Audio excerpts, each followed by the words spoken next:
Guys, mozzarella cheese নিয়েছি, sauce নিয়েছি, আর এখানে বুঝতেই পারছেন এটা হলো দুধ চিনি দিয়ে মানে ইস্ট দিয়ে ডো তৈরি করা। তো আমি এখানে মজার একটা খাবার তৈরি করব। এখানে তেল কিছু দিয়ে দেবো। তো ওদিকে তেলটা গরম হচ্ছে আর আমি এখানে ডোটাকে নিয়ে এই তো এইভাবে সেনে আর একটু ভালো করে নিচ্ছি, মানে বাতাসগুলো বের করে দিচ্ছি আটার ডো থেকে। আর হয়ে গেল রেডি। এখন আমি হাতে ইশারায় এখানে এরকম করে নিব। বাচ্চাদের জন্য খাবার খুব, এটা হাতেই তৈরি করা যায়, এত কিছু লাগে না। এখন আমি এটার ভিতরে একটু চিজ দিব, হাতে টেনে টেনে একটু বড় করে নিচ্ছি।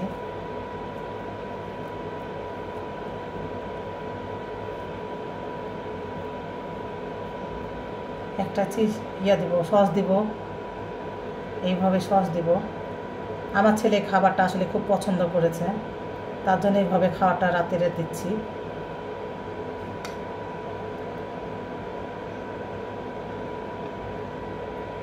এর ভিতরে একটু চিজ দিয়ে দিলাম।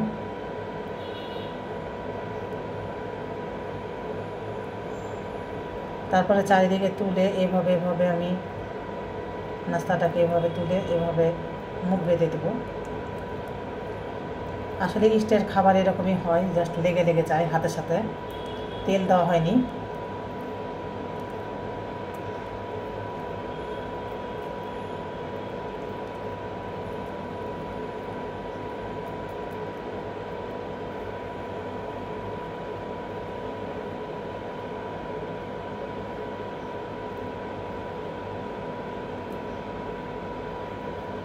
এইভাবে খাবারটা আমি এখন এই যে ইয়াতে দিয়ে দেবো, ইন্ডাকশনের ইয়ার করে বাচ্চারা খেয়ে নেবে। তারপরে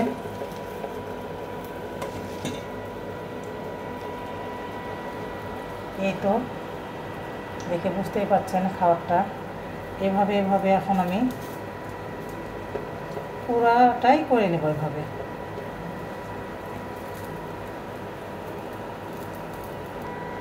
আরও একটা এভাবে আমি করে নিচ্ছি। আপনারা চাইলে আপনাদের বাচ্চাদেরকে এইভাবে খাওয়াতে পারেন বাসায়। খাওয়াটা কিন্তু অনেক লোভনীয় এবং মজা হচ্ছে, এই জন্য বাচ্চারা পছন্দ করেছে নাস্তা হিসাবে।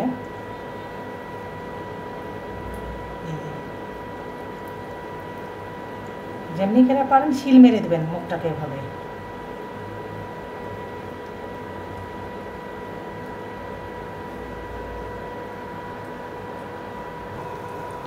এরকম পোড়া বাম মানে মজরেলা চিজ ও সস দিয়ে পোড়া আর এই তো চিজ ফেটে গলে যাচ্ছে। কে খেয়েছেন অবশ্যই কমেন্ট করে জানাবেন। আর এটা কিন্তু এরকম লোহিটা অনেকক্ষণ ধরে থাকবে। আর এই তো মজা এপার ওপার এইভাবে করে আমরা এই জিনিসটাকে খাবো। এটা কিন্তু বেশি পুড়ে যায়নি, এটা একটু কালো হয়েছে। হ্যাঁ, এটা আবার মনে করেন না যে পুড়ে গেছে, এটা এরকমই হবে, এরকমই ভেজে খাবো আর কি। তো যাই হোক, এর ভিতর দিয়ে যে চিজ আছে আর চিজের একটা ঘ্রাণ বের হতেছে। এই তো এপার ওপার, এই পারটা হয়নি, জাল কমাই দিছি। আর এই তো চিজ বলে পড়বে, এটাই হলো, এটা এরকম একটু টাইম লাগবে, তারপরে টাইমের ভিতরে সব হয়ে যাবে।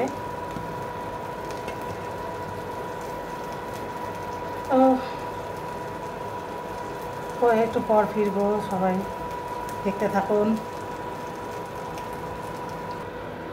এই দেখুন একটা হয়ে গেল, এরপর বাকিগুলো করে নেব।